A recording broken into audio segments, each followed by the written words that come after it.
오늘 우리에게 주시는 하나님의 말씀은 출애굽기 20장 말씀입니다.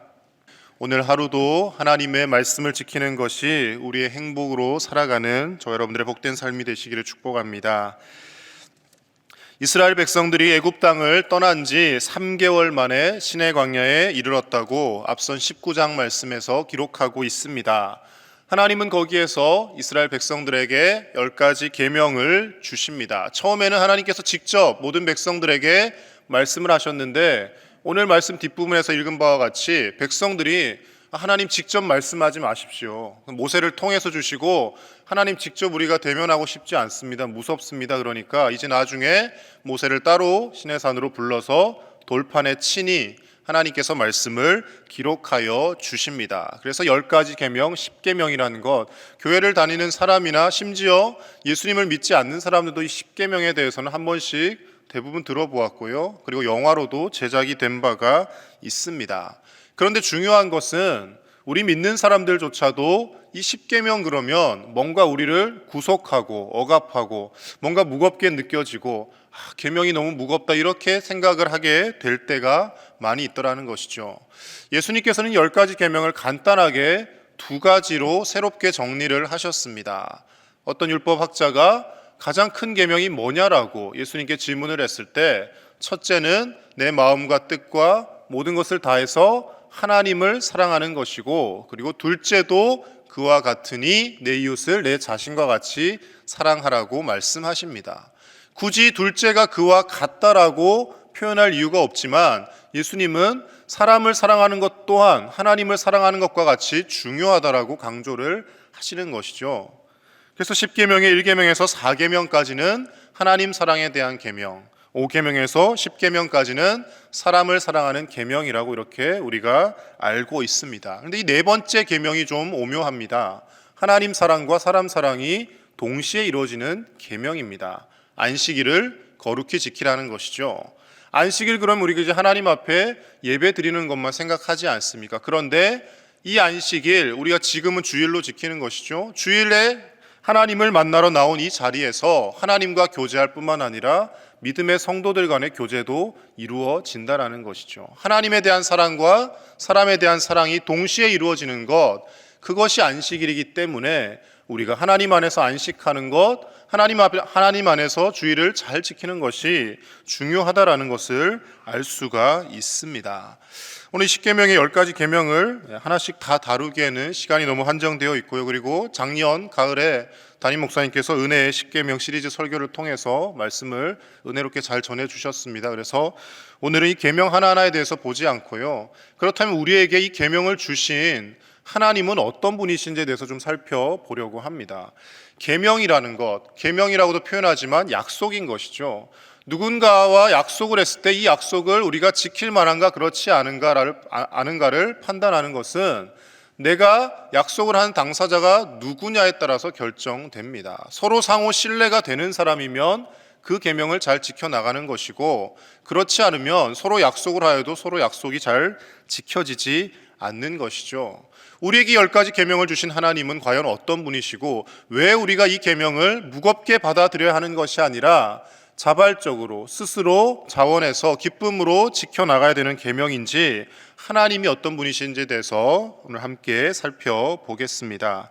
먼저 첫 번째로 하나님은 우리에게 자유와 평안을 주시는 분입니다. 이 10가지 계명의 말씀을 주시기에 앞서서 하나님은 스스로 자신에 대해서 이렇게 소개하고 계십니다. 우리 1절과 2절 말씀 다시 한번 같이 읽겠습니다. 시작. 하나님이 이 모든 말씀으로 말씀하여 이르시되 나는 너를 애굽 땅 종되었던 집에서 인도하여 낸 내 하나님 여호와니라. 아멘. 하나님이 스스로 자신에 대해서 어떻게 표현하십니까? 나는 너를 애굽 땅 종되었던 집에서 인도하여 낸 내 하나님 여호와니라라고 말씀하십니다. 하나님이 우리를 종으로 만들려고 하시는 것이 아니라 노예로 종으로 살고 있었는데 자유를 주시고자 그들을 불러내었다라고 말씀을 하시는 것입니다. 사람들에게 전도를 하기 위해서 교회 같이 가자, 예수님을 같이 믿어봅시다라고 하면 가끔 이런 반응을 보이는 분들이 있습니다.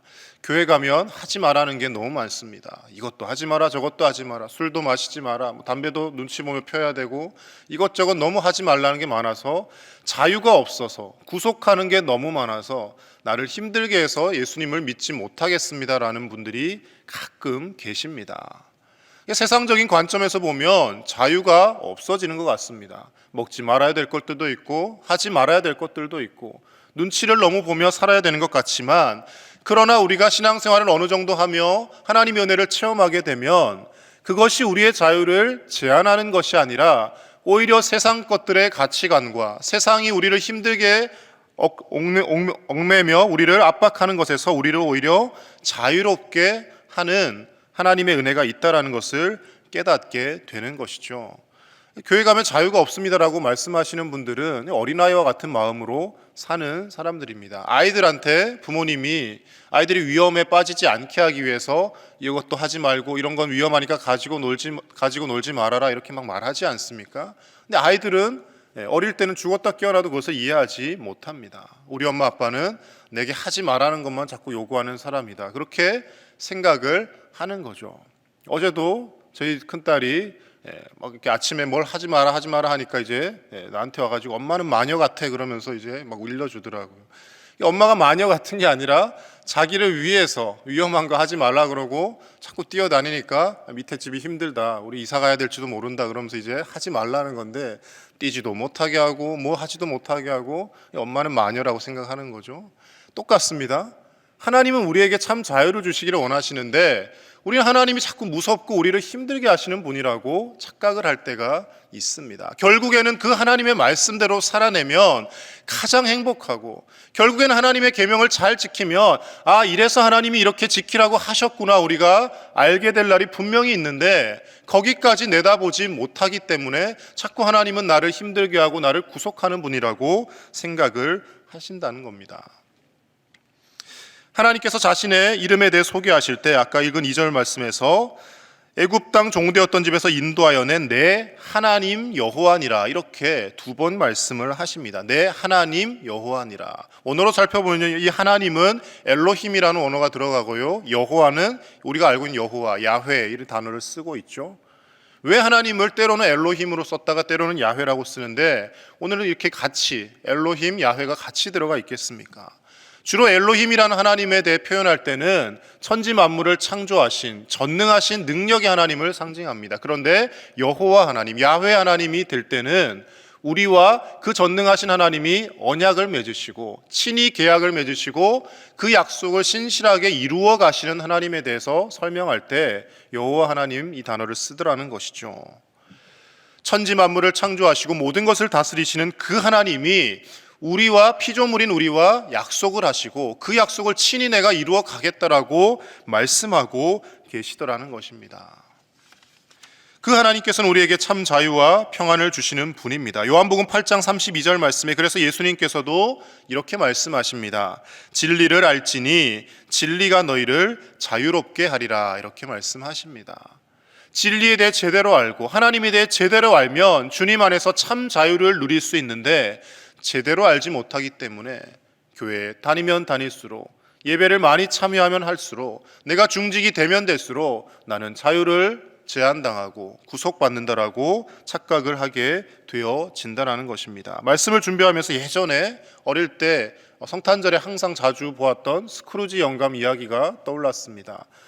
한 번쯤은 이제 선극이나 또 책을 통해서 보셨지 않습니까? 그 스크루지 영감이 이제 꿈속에서 꿈을 꿀 때 자기 온몸이 막 사슬로 감겨 있는 그런 꿈을 꾸지 않습니까? 자기는 나름대로 세상에서 열심히 구두쇠로 살며 돈을 모으고 이 돈이 많으면 행복할 수 있다라고 믿고 살았는데, 자기의 모습을 들여다보니까 온통 그 돈의 사슬에 매여 있고 욕심의 사슬에 매여 있는 것을 발견하게 하죠. 그리고 깨어나서는 사람이 달라집니다. 그 사슬들을 다 벗어버리는 거죠. 우리는 하나님 없이 하나님께서 멀리 떨어져 나가면 자유로울 것 같지만 결국은 세상 죄의 사슬에 매여서 살게 되는 것입니다. 주님의 말씀을 지키며 살아갈 때 그 죄의 사슬들이 벗어지게 되는 것이고, 진리의 말씀을 알고 이 말씀을 기쁨으로 자원하여 지킬 때 우리가 그 진리 안에서 참 자유를 누리며 살게 되는 줄로 믿습니다. 하나님은 우리를 구속하는 분이 아니라 하나님은 우리에게 자유와 평안을 주시고 우리의 노예되었던 신분에서 우리를 자유인으로 만들어 주신 분이라는 것을 우리는 기억하시고, 그 하나님의 계명을 지키는 것이 기쁨과 감사가 되어 오늘 하루도 살아가는 저와 여러분들의 복된 삶이 되시기를 간절히 축복합니다. 두 번째로, 하나님은 은혜가 한이 없으신 분이십니다. 5절과 6절 말씀 우리 같이 읽겠습니다. 시작. 그것들에게 절하지 말며 그것들을 섬기지 말라. 나 내 하나님 여호와는 질투하는 하나님인즉 나를 미워하는 자의 죄를 갚되 아버지로부터 아들에게로 3, 4대까지 이르게 하거니와 나를 사랑하고 내 계명을 지키는 자에게는 1000대까지 은혜를 베푸느니라. 아멘. 우리 사람의 생각과는 개념이 정반대입니다. 우리는 보통 어떻습니까? 나를 힘들게 한 사람들, 원수 같은 사람들에게는 정말 100배로 갚아줘야겠다 이런 생각을 하고요, 내게 은혜를 베풀었던 사람들은 쉽게 잊어버리게 됩니다. 근데 하나님은 반대라는 거죠. 하나님의 말씀을 어기고 하나님을 힘들게 했던 자들에게는 겨우 3, 4대까지 죄를 갚으신다면, 하나님을 사랑하고 그 계명을 지키는 자들에게는 1000대까지 은혜를 베풀어 주신다라고 말씀을 하십니다. 이 말씀을 오해하면 안 되는 것이요, 문자 그대로 해석해서 내가 하나님을 잘 믿었으니까 우리 자손들이 앞으로 1000대는 걱정 없겠네, 이거 아닙니다. 우리 부모님이 악을 행하며 살았으니까 우리는 2대째니까 우리 손주들까지는 저주를 받으며 살겠네, 이거 아닙니다. 가끔 성경을 너무 문자적으로 해석해서 이렇게 적용하는 경우들이 있습니다. 정말 그렇다면 제 아버지가 흉악한 만약에 죄인이라고 하면 저에게는 소망이 없는 겁니다. 3, 4대는 다 멸망할 수밖에 없는 거예요. 하나님의 속성에 대해서 말씀하시는 거예요.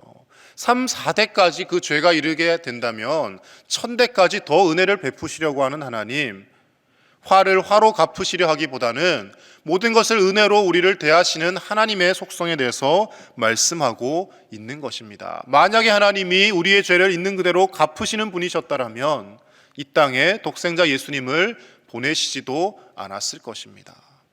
저와 여러분들을 살리기 위하여 하나밖에 없는 아들을 십자가에서 처참하게 대신 죽게 만드신 분이 우리 하나님 아버지라는 겁니다.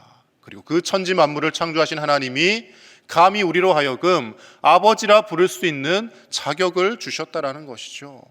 얼마나 큰 은혜입니까? 그 은혜를 누리며 살아가고 있는데 우리가 그 은혜를 바라보기보다는 세상의 힘들고 어려운 일들, 잠깐 나를 낙심하게 하는 일들을 자꾸 바라보기 때문에 우리의 삶이 세상에서 나 혼자 살아가는 것 같고, 하나님은 내 아버지가 아니라 저 옆집 사람의 아버지 같고, 저 장로님의 아버지만 되시는 것 같고, 나는 하나님으로부터 버림받은 고아와 같은 그런 느낌을 가지며 살 때가 있다라는 것이죠. 그러나 하나님은 우리 모두의 아버지가 되어주시고 우리에게도 동일하게 똑같이 은혜를 베풀어 주고 계신 줄로 믿습니다. 그 은혜가 한이 없으신 하나님을 오늘도 바라보며 코로나와 또 여러 가지 혼란스러운 사회 속에서도 하나님을 신뢰하며 하나님이 주시는 은혜를 누리며 살아가는 저와 여러분들의 삶이 되시기를 간절히 축복합니다. 마지막 세 번째로요, 하나님은 친히 모범을 본을 보여주시는 분이십니다. 자, 10가지 계명을 말씀하시면서 안식일 계명에 대해서 말씀하시며 하나님께서 이렇게 말씀을 하고 계십니다. 10절과 11절 같이 보겠습니다. 시작. 일곱째 날은 내 하나님 여호와의 안식일인즉 너나 내 아들이나 내 딸이나 내 남종이나 내 여종이나 내 가축이나 내 문 안에 머무는 객이라도 아무 일도 하지 말라. 이는 엿새 동안에 나 여호와가 하늘과 땅과 바다와 그 가운데 모든 것을 만들고 일곱째 날에 쉬었음이라. 그러므로 나 여호와가 안식일을 복되게 하여 그날을 거룩하게 하였느니라. 아멘. 하나님께서 안식일을 지정해 주시면서 다 쉬라고 하십니다. 주인만 쉴 것이 아니라 종들도 쉬게 하고 심지어 가축들까지도 쉬게 하고 사람에게는 쉼이 필요하다.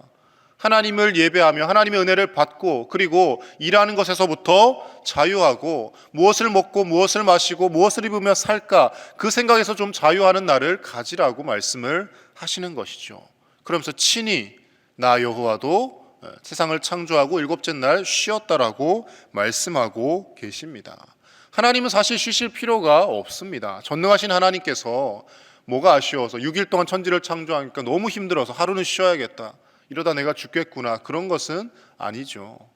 우리로 하여금 쉬게 만들기 위하여서 하나님이 나도 쉬었는데 너희가 쉬어야 될 거 아니냐라고 친히 말씀하고 계시는 것입니다.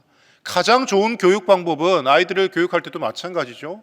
부모님들이 먼저 모범을 보여주는 것, 본을 보여주는 것이 가장 좋은 교육 방법이라고 모두들 말씀을 하십니다. 엄마 아빠가 자기는 그렇게 살지 않는데 아이들에게 이렇게 살아라 자꾸 강요하면요, 아이들은 그걸 따라가지 않는 것이죠. 어떻게 살으라고 말하기 앞서서 그 삶을 살아내면 자연스럽게 그것이 자녀들에게 교육으로 이어진다라는 겁니다. 어제 강사 목사님 말씀도 그와 같은 말씀 아닙니까? 가정에서 신앙교육이 이루어지며 가정에서 부모들이 잘 살아내면 아이들이 은연중에 가랑비에 옷이 젖듯이 그 신앙의 삶이 이어진다라는 것이죠. 하나님께서 그걸 친히 하고 계십니다. 우리로 쉬게 하기 위하여서 친히 먼저 쉼의 모범을 보여주시더라는 것이죠. 예수님도 마찬가지입니다. 마태복음 11장 28절 말씀에 수고하고 무거운 짐진 자들아 다 내게로 오라 내가 너희를 쉬게 하리라, 이렇게 말씀을 하시죠. 쉬게 하겠다 말씀하셨는데 대체 어떻게 쉬게 하겠습니까? 우리에게 뭘 주겠습니까? 라고 사람들이 물을 수 있을 겁니다. 그때 예수님께서 요한복음 13장에서 친히 제자들 앞에 무릎을 꿇고 발을 씻어 주시면서 섬겨 주시고 친히 사람들로 하여금 평안을 누릴 수 있도록 예수님이 먼저 섬김의 본을 보여주시지 않습니까? 하라 강요하는 것이 아니라 예수님께서도 우리 인간 앞에 무릎을 꿇고 친히 발을 씻어주시며 그것뿐만 아니라 하나밖에 없는 생명까지 내어주시며 어떻게 사랑을 하며 살아야 하는지, 하나님의 사랑이 무엇인지, 그리고 그 사랑을 우리가 어떻게 나타내며 살 것인지에 대해서 본을 먼저 보여주셨다라는 것입니다. 사랑하는 우리 제일의 가족 여러분, 하나님께서는 우리를 너무나 사랑하시고 또 우리를 살리기 위하여 자신이 친히 먼저 본을 보여주시고 독생자 예수님도 아끼지 아니하시고 이 땅에 보내주셨습니다. 하나님이 보여주셨는데 우리는 그 보여주신 대로 따라가기만 하면 된다라는 것이죠. 지금 당장에는 예수님이 십자가에서 죽으신 것이 너무나 고통스럽고 그것이 너무나 비극적인 것으로 보이지만 친히 본을 보여주신 예수님이 부활하셔서 영광과 영원히 죽지 않는 사망이 없는 생명이 있음을 그것까지 보여주시지 않습니까? 우리의 결과는 영원한 천국, 하나님이 예비하신 영원한 소망에 있다라는 것을 우리는 알 수 있는 것입니다. 오늘 하루 살아가는 것이 힘들고 각박하다 할지라도 하나님의 말씀 안에 살고 하나님의 이 계명들을 지켜나갈 때 우리에게 참된 자유가 있고 참된 행복이 있고 하나님이 예비하신 무엇과도 바꿀 수 없는 영원한 생명이 있음을 기억하시며 하나님 주신 계명을 하나님이 우리를 억압하기 위해 주셨다라고 오해하며 사는 것이 아니라 이 계명을 지키는 것이 얼마나 기쁘고 감사한 일인지를 깨달으며 자원하여서 기쁨으로 하나님 앞에 감사와 행복을 누리며 살아가는 저 여러분들의 복된 하루가 되시기를 간절히 축복합니다. 함께 기도하겠습니다. 이 시간 함께 기도하실 때 하나님께서는 은혜가 한이 없으신 분이심을 날마다 확인하게 하시고 우리에게 참 자유와 평안을 주시는 그 하나님 주신 계명을 기쁨으로 자원하여 행복하게 지키며 사는 우리가 되게 하여 주시옵소서. 함께 기도하고요. 그리고 어제 교사 세미나를 통하여 많은 은혜를 주셨는데 하나님 주신 귀한 은혜들을 기억하며 우리의 다음 세대를 위해 무엇이라도 할 수 있는 기도하는 우리가 되게 해달라고 함께 기도하시고 이번 주일까지 진행되는 교회학교 겨울 제자 훈련과 그리고 계속해서 진행되고 있는 대신방을 위해서 시간 함께 기도하며 나아가겠습니다. 하나님 아버지 감사합니다. 오늘도 하나님의 귀한 계명 십계명의 말씀을 통하여서 이 계명을 주신 하나님이 어떤 분이신지 우리로 하여금 알게 하시니 감사를 드립니다. 하나님 우리에게 자유와 평안을 주시고 하나님 은혜가 한이 없으신 분이시고 친히 우리에게 모범을 보여주시는 하나님이신 줄로 믿습니다. 아버지 하나님, 그 하나님이 선하시고 그 하나님이 우리에게 복과 은혜를 예비하고 계시기에 우리가 아버지 하나님의 계명을 잘 순종하며 지키며 나아갈 때 가장 행복의 길로 나아갈 수 있는 줄로 믿습니다. 하나님 아버지, 하나님 주신 계명을 기쁨으로 지키며 살게 하여 주시고 세상 것을 탐하며 그것의 노예가 되어 살아가는 것이 아니라 하나님 안에서 참된 자유와 참된 기쁨과 평안을 누리며 살아가는 우리의 삶이 되게 하여 주시옵소서. 이 믿음의 삶을 우리의 자녀들에게도 우리의 삶의 모습으로 교육하게 하여 주시고 아버지 하나님, 그리하여서 정 하나님 말씀하신 대로 천대 이르기까지 우리 가정이 복을 받고 우리 교회가 복을 받고 이 나라와 온 세계가 복을 받는데 우리가 쓰임받을 수 있도록 하나님 은혜를 베풀어 주시옵소서. 하나님 아버지, 교회학교 다음 세대를 위하여서 더 기도하게 하여 주시고 우리의 삶의 모습으로 아이들을 교육하게 하여 주시며 수고하시는 교사들에게 힘을 더하여 주셔서 아버지 하나님 지치지 않게 하여 주시고 하나님 아버지, 꺼져가는 촛불과 같은 이 다음 세대를 향하여 기도하고 하나님이 살려주실 것을 기대하며 나아가는 우리의 삶이 되게 하여 주시옵소서. 아버지 하나님, 교회학교 겨울제자 훈련 가운데 은혜를 베풀어 주시고 아버지 하나님 마지막 시간까지 하나님 은혜가 넘쳐나게 하시며 조금이라도 하나님의 말씀이 아이들에게 들려지게 하시고 그 말씀이 새겨질 수 있도록 성령 하나님 역사하여 주시옵소서. 대신방을 진행 중에 있습니다. 신방받는 가정마다 필요하고 합당한 말씀들을 공급하여 주시고 귀한 말씀을 붙잡고 소망을 가지고 살아가게 하여 주시며 하나님 아버지, 어려운 세대를 살아가고 있습니다. 하나님의 말씀을 붙들고 승리하며 살아갈 수 있도록 신방 가운데 하나님 역사하여 주시옵소서. 오늘 하루도 하나님께서 붙들어 주시옵소서. 하나님 감사합니다. 죄의 종노릇하며 이미 죽었던 우리인데 우리 주 예수 그리스도의 은혜로 우리를 구원하시고 하나님의 거룩한 계명을 지키게 하심으로 하나님 나라의 천국 시민으로 살아가게 하심을 감사를 드립니다. 하나님 은혜가 한이 없으신 분이시고 우리에게 참 자유를 주시는 분이심을 믿습니다. 그 하나님을 신뢰하며 오늘도 하나님의 말씀을 지키며 살아가는 것이 우리 삶의 가장 큰 기쁨이자 행복이 되어지는 거룩한 믿음의 삶이 되게 하여 주시옵소서. 우리의 자녀들에게 우리의 삶의 모습을 통하여 참교육을 할 수 있는 믿음의 선배가 되게 하여 주시고 꺼져가는 촛불과 같은 다음 세대의 믿음 가운데 하나님께서 역사하여 주셔서 다시금 거룩한 믿음의 불꽃이 타오르게 하여 주시고 그 다음 세대를 위하여 눈물을 흘려 기도하며 무엇이라도 할 수 있는 우리가 되어지게 하여 주시옵소서. 이번 주일까지 진행되는 겨울제자 훈련 가운데 성령 하나님 역사하여 주셔서 우리 아이들에게 하나님의 말씀이 조금이라도 들려지게 하시고 가슴속에 새겨지게 하여 주셔서 이 험한 세상 가운데 우리 다음 세대들이 말씀 붙들고 승리하며 살아갈 수 있도록 모든 제자 훈련 가운데 하나님 역사하여 주시옵소서. 대신방이 진행 중에 있습니다. 신방받는 가정마다 하나님 필요한 말씀들을 허락하여 주시고 말씀으로 위로받고 말씀으로 가정을 세워가는 놀라운 은혜가 넘쳐나게 하여 주시옵소서. 이 새벽에도 하나님 은혜에 감사하며 귀한 예물 드린 손길이 있습니다. 강건하게 붙들어 주시고 하나님 더욱더 감사가 넘쳐나게 하시며 하나님 앞에 기도하면 기도할수록 하나님이 채워주시는 놀라운 은혜가 넘쳐날 수 있는 복된 경험이 있게 하여 주시옵소서. 이 예물이 하나님 나라를 확정되는데 잘 사용되게 하시고 우리 모두가 하나님 앞에 매일매일 우리의 몸과 마음과 물질과 우리의 시간과 우리의 모든 것을 아낌없이 드리며 살아가는 믿음의 삶을 살게 하여 주시옵소서. 감사를 드리며 우리 주 예수님의 이름으로 기도드립니다. 아멘.